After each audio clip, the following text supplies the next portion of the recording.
Greg, your nice friend. So yeah. No, you ain't. Yeah, you're right. Still a traitor though. Well, Anakin wasn't a traitor. Yes, he was. He wasn't. Yes, he He was. saved Luke. He was still. Saved We'll come Luke. back. We'll come back to that.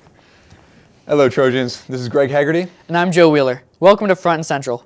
Today we'll take a look into the development process of the Black and Gold. Follow up on volunteering with T. Reno.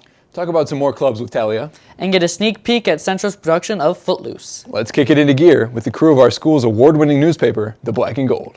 Hey Central, Tyler Marino here. The Black and Gold comes out with roughly 4 publications each semester. Let's take a look at their latest one. Black and Gold is a student-ran newspaper with monthly editions. But how is it produced? First, we pass out idea centers, which everyone in the class has to come up with an idea for each of the different pages, so news, feature, focus, and all of those. And then we break into page teams, and so each of our page editors have usually 2 to 3 staffers on their page, and from there we work in class every single day to get interviews, write our stories. The page editors will do design, and then we all conference together and make sure that we're not forgetting anything. And then come deadline night, we all stay after school for a few hours and work to finish the whole paper. Well, we spend 3 to 4 weeks working on it, and we pretty much have the staffers write a story. For opinion, you choose the topic you want to write, and then I edit the story, and it's a long process of editing and rough drafts, and then the editors all design a page, laying out like headlines, decks, stories, pictures, that sort of stuff. So essentially Julie and I sort of run the class. I mean, obviously Mr. Filkins is our advisor and he helps out to a degree, but we come up with, like the daily plans for everything. We pick deadlines. We are in charge of our page editors who, I guess there's like different pages of the newspaper and you each have one and you do the layout for that and you organize the people, decide the stories. So we basically run all of that. And then feature, I just lay out that page, decide on the stories and all of that. My favorite task is working with everyone in the class. Because I'm a co-editor-in-chief, I not only work in the production to make the paper, but I have to work with everyone in the whole class and conference with them daily, make sure that everything is running smoothly. I really like helping the other pages come up with ideas and design ideas too to make the page look extra good. I really just like working with everyone and doing group work. The Black and Gold covers many different types of stories, whether it be world issues to road conditions, and the writers love to look back and enjoy their pieces. My favorite piece I've ever written, I think would be on actually Mr. Markle, the school janitor, who I wrote a personality profile on him my sophomore year, and it was a really cool story because he's like a closet artist and he works all day as a janitor and he goes home to his art, and it's sort of his way of doing like expressing himself, and it was just really nice to get to talk to him, and he was really open, and it's just cool to learn things about people you couldn't otherwise know. So we've done a lot of really cool ones, but the first one that comes to mind was we did it this issue.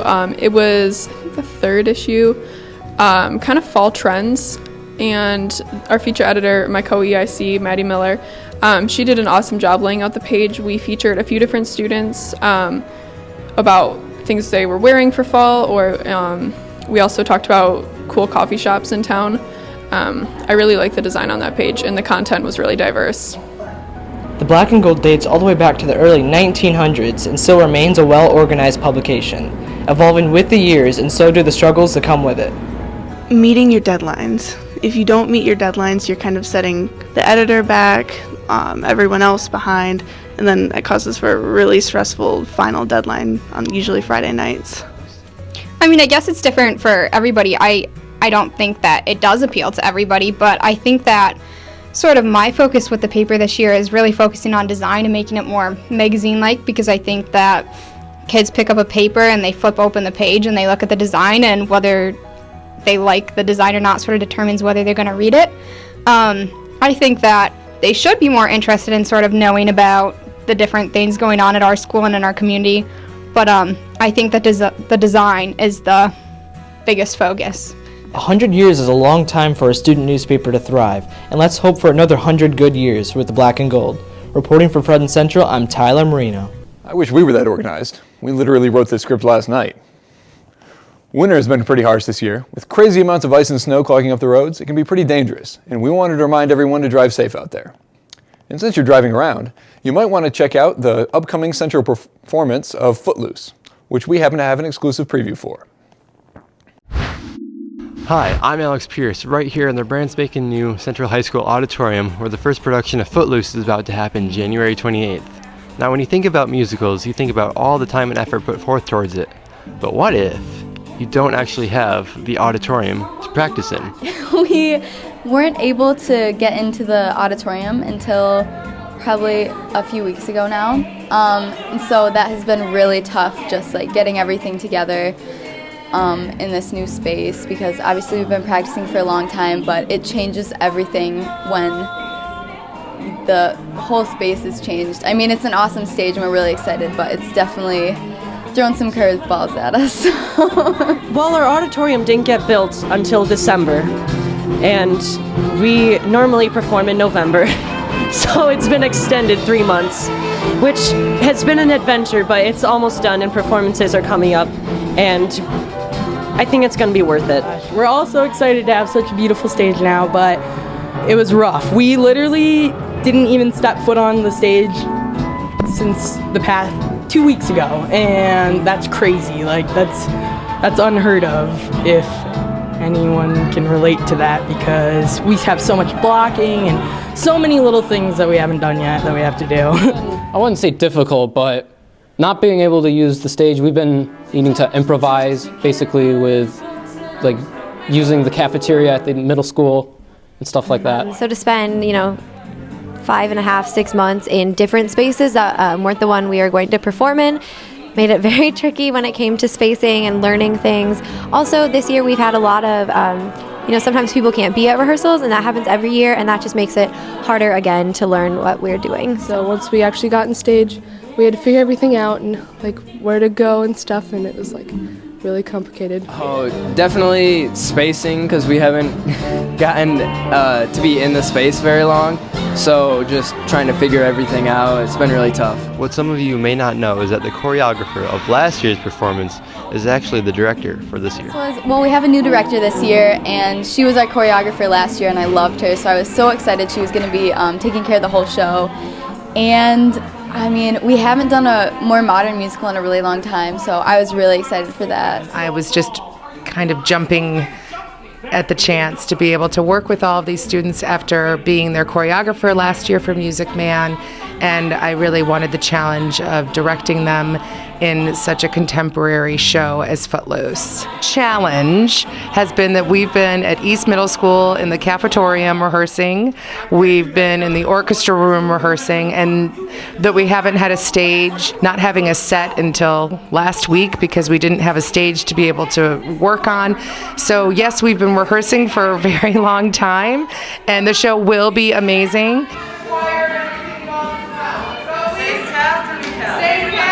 It's really given me an idea of what I would like to do later in life, because I would like to pursue something musical, and the musical really helped me choose that, actually. And plus it just gives you so many opportunities in the choir program and just in general to perform and have fun with people that you love. It's my senior year, and I just thought, why not end it with Footloose and end it with a great cast and a great musical. I did it my sophomore year, and it was really fun, and I wasn't really expecting anything too big, but it's just a fun time, and I think that's really what got me into it. Footloose has been quite a different experience than one I've had before, especially because we spent 7 months doing this show instead of our normal, I want to say 3 or 4. It is a totally different production than Central has done in a very long time in a completely new space, and that's been exciting. I think that's brought a lot of energy to the show, especially it is such a big production, so it's been really nice to have that enthusiasm there. Another thing you may not know is that Central High School actually has 2 casts for this production, the black cast and the gold cast, and they just alternate between the shows. But both casts actually spent so much time together, they became closer than ever. The cast is just amazing, and they're all great people, and they've just it's a different kind of team. It's like your family. You literally spend more time with them, especially during tech week and stuff like this, than you do with like your family or anyone else, and they're all great. The other day we were doing a song and kid fell right over and everybody just started laughing. It was a good time. I mean, we're all feeling pretty confident about it, and we all feel it's just gonna be great. I think we got it, and I think it's going to be awesome, and I really do have a lot of confidence in it, and it's different. I've never had something so like last minute and putting all the effort in so late, but it's going to be great, I know. Oh yeah, it's going to be amazing. Mr. Burns, your assistant principal here, and a wonderful man, keeps on, he has teased me about, well, this show better be really good because you guys have been rehearsing forever. We're so ready and pumped for it. Just with our new auditorium, we're just ready and we're ready to go. So Mr. Burns, it's going to be great. You better be here to see it. When one number comes together and then you just see a little part of the show and you're like, yes, this is what I'm here for. You know what? Central High School Auditorium almost finished. Make sure you're here so you can experience the new auditorium in all its glory and have a good time with the show. I'm Alex Pierce, reporting for Front and Central.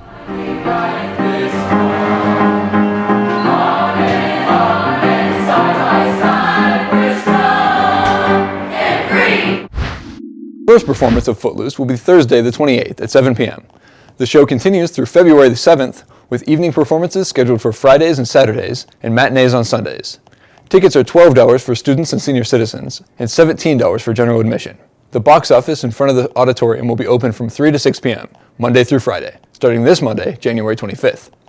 Tickets can also be purchased online at mynorth.com.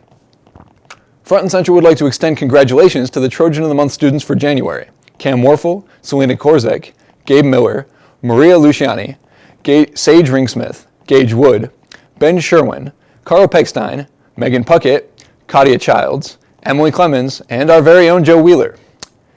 And here's a look at more clubs with Talia. Hey Central, I'm Talia Rhinelander, and I'm back again to show off some more awesome clubs. One of them is Fellowship of Christian Athletes. Like any club and organization, we share, a faith in Christ and also the fact that we're athletes, and then we compete and participate in sports, and it's just having that common faith. And we meet mainly kind of as a group to kind of support each other and also talk about ways we can kind of help others in the school and share our faith and kind of live that out. It's taught me how to expand on my faith and to be able to use my faith in a public setting because it's generally not accepted in a public school. We watch videos and we read articles, and we sometimes have guest speakers come in and they teach us just different aspects that I would never have thought of, and it's just a great way to open your mind. Anyone who participates in sports and also accepts the Christian faith is welcome to join. Next up, National Honor Society. NHS is the National Honor Society. It's been around since the 1920s. It was developed by the governors in the United States. And what it is, it's a club for students who have a 3.5 GPA and above. The main focus really is about community service. It's also about character and being role models for other students at the school. We're not here just for ourselves. We're here to do whatever we can for our school community and the community around us. NHS has taught me to be grateful for what I'm given and to take advantage of the opportunities I have to give back. Favorite thing about NHS is the fact that I just get to see a different side of Traverse City because oftentimes when you go out in the community and you go out to dinner or the movies with your friends, you don't see that there's a lot of people who need help in Traverse City, so it kind of has broadened my perspective, and I'm able to kind of grow as a person. National Honor Society is a great club to join. If you want to help the community, you can apply in the springtime. I'm Talia Rhinelander reporting for Front and Central. Thanks for filling us in, Talia. Ladies and gentlemen, the Central Auditorium is officially open for business. An open house and ribbon cutting ceremony celebrating the completion of upgrades to the Central High School Auditorium took place last week. The TCC Choral and Vocal Majority Singer groups performed at the ceremony. Today is about the people standing to my left. They're a small sample of the students in our school who deserve what we are sitting in right now. And I can't say that enough. I've been here for 9 years, and I've sat in the old auditorium for a number of years and just painfully was aware of what our students deserved, and now they finally have a Class A facility.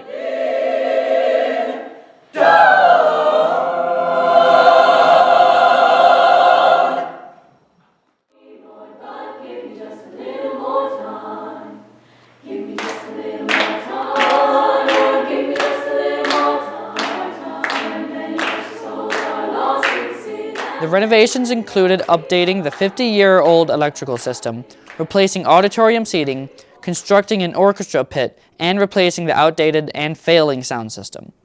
The last major renovation on the Central High School auditorium took place back in 1959. Seniors, it's time to complete the FAFSA for college. Next Wednesday at 1:30, there will be a workshop in the cafeteria where NMC financial aid staff and CHS counselors will help you complete the student sections. You can sign up in the counseling office. And that concludes this week's edition of Front and Central. Also, since this was the last show we filmed before the semester changed, next time you tune in, I'll have a brand new co-anchor, and this show will have a ton of new crewmates ready to bring you the news every week. This has been Greg Haggerty. And signing off of Front and Central for the last time, Joe Wheeler. Goodbye, everybody. Okay, so yes, Darth Vader was a traitor to the Empire. The Emperor would have considered him a traitor, though. Even though he was doing a good thing, the Empire would have considered him a traitor. If he didn't traitor, then Luke would have lost. Yes, but the rebellion itself, they were the good...